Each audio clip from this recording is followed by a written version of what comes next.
उत्तर प्रदेश विधानसभा budget सत्र के पहले दिन मुख्यमंत्री योगी आदित्यनाथ का पारा 7वें आसमान पर पहुंच गया, जब नेता प्रतिपक्ष माता प्रसाद पांडेय ने सदन की कार्रवाई क्षेत्रीय भाषा जैसे भोजपुरी, अवधी, ब्रज और बुंदेलखंडी होने को तो ठीक माना, लेकिन उन्होंने अंग्रेजी का विरोध करते हुए कहा कि अगर अंग्रेजी में सदन की कार्रवाई हो सकती है तो उर्दू में क्यों नहीं। जो हमारी भाषा बुंदेलखंडी, भोजपुरी, इसका हम विरोध नहीं करते, लेकिन अंग्रेजी का इस विधानसभा में प्रयोग करना यह न्यायोचित नहीं है। बड़े मुश्किल से अंग्रेजी यहाँ से हटाई गई थी और हमारी भाषा हिंदी घोषित की गई थी विधानसभा का। आप अंग्रेजी ला करके हिंदी को कमज़ोर करने का प्रयास हो रहा है, ये नहीं होना चाहिए। हिंदी को हटाने के लिए हम लोगों ने यातनाएं झेली हैं। दिल्ली तिहाड़ जेल में बंद रहे हैं, लखनऊ जेल में बंद रहे हैं, गोरखपुर के जेल में बंद रहे इस आंदोलन, इसलिए कि ये हिंदी अंग्रेजी यहाँ माध्यम न बने। और इसमें कितने लोग हैं, अगर अंग्रेजी करें तो उर्दू भी कर दीजिए। उर्दू क्यों नहीं करते? उर्दू भी तो भाषा है। उर्दू को नहीं करेंगे, अंग्रेजी करेंगे। अंग्रेजी का मैं व्यक्तिगत रूप से मेरा विरोध दर्ज कर लें, बहुमत है, आप पास कर लें। उत्तर प्रदेश की विभिन्न बोलियों को, भोजपुरी, अवधी, ब्रज और बुंदेलखंडी को इस सदन में सम्मान मिल रहा है और हमारी सरकार तो इन सब के लिए एक एकेडमी का भी गठन, अलग अलग एकेडमी के गठन की कार्रवाई को भी आगे बढ़ा रही है। ये सभी हिंदी की उपभाषाएं हैं, यानी हिंदी की बेटियां हैं। भाषा की समृद्धि के आधार है और हमें इसका स्वागत करना चाहिए। ये सदन साहित्य केवल विशुद्ध साहित्यिक और व्याकरण से के विद्वानों की नहीं है, आम जन का प्रतिनिधित्व करने वाले माननीय सदस्य समाज के विभिन्न तबके से आए हैं।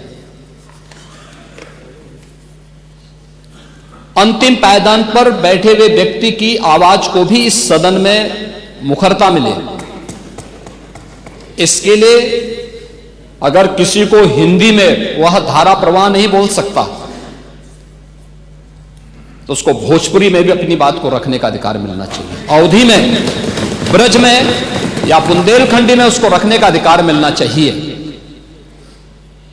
ये कौन सी बात हो गई कि भोजपुरी में ना बोले, अवधी में ना बोले, इसका विरोध अंग्रेजी का, बुंदेलखंडी में ना बोले और उर्दू की आप वकालत कर रहे हैं। ये बड़ी विचित्र बात है।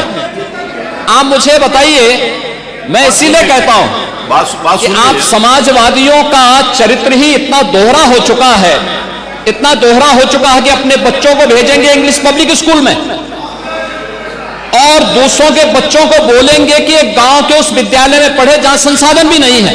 ये दोहरा आचरण और जाकी रही भावना जैसी प्रभु मोररी देखी तिन तैसी, यह तो आचरण आप लोगों का है। इसीलिए आपने कल भी भोजपुरी का विरोध किया, अवधी का विरोध किया, बुंदेलखंडी का विरोध किया और आप लोग अपने दैनिक जागरण में, दैनिक जीवन में इस प्रकार के आचरण के आदी हो चुके हैं। और इसलिए अध्यक्ष जी, इसका अभिनंदन हम लोग करते हैं और इन बोलियों को सम्मान मिलना चाहिए। इनके संरक्षण के लिए ही हमारी सरकार भोजपुरी एकेडमी का गठन कर रही है, अवधी एकेडमी का गठन कर रही है संत तुलसीदास जी के नाम पर। इसी के आधार पर ब्रज भाषा इतनी समृद्ध भाषा है।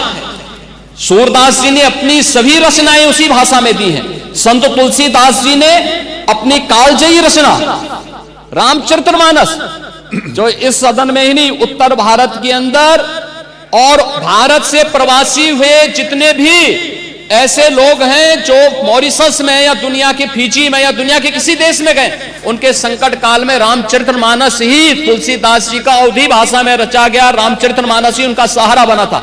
और आज जब उसको सम्मान मिल रहा है तो आप उसका विरोध कर रहे हैं। बड़ी विचित्र सी स्थिति है। आप हर अच्छे कार्य का समाज, आज के यही ढोंग है आप लोगों का, यही ढोंग है। हर अच्छे कार्य का आप विरोध करेंगे, हर अच्छे कार्य का आप विरोध करेंगे। हर अच्छा कार्य जो प्रदेश के हित में है, देश के हित में है, आप उसका विरोध करेंगे। और मुझे लगता है इस प्रकार के विरोध की निंदा होनी चाहिए और हम इसका समर्थन करते हैं जो उत्तर प्रदेश की बोलियों को सम्मान मिल रहा है। मैं आपका धन्यवाद करूंगा और विधानसभा सचिवालय को इस बात के लिए धन्यवाद दूंगा। कल हम लोगों ने यहां पे इसका शुभारंभ किया, समाजवादी पार्टी ने उसका विरोध किया है और मुझे लगता है कि प्रोसीडिंग का हिस्सा होना चाहिए, इनको समाज के सामने एक्सपोज करना चाहिए। अपने बच्चों को ये लोग पढ़ाएंगे इंग्लिश स्कूलों में और दूसरे के बच्चे के लिए अगर वो सुविधा सरकार देना चाहते हो, कहते नहीं उर्दू पढ़ाओ इसको, यानी उसको मौलवी बनाना चाहते हैं, कठपुल्ला पर की ओर इसको ले जाना चाहते हैं। ये नहीं चल सकता है।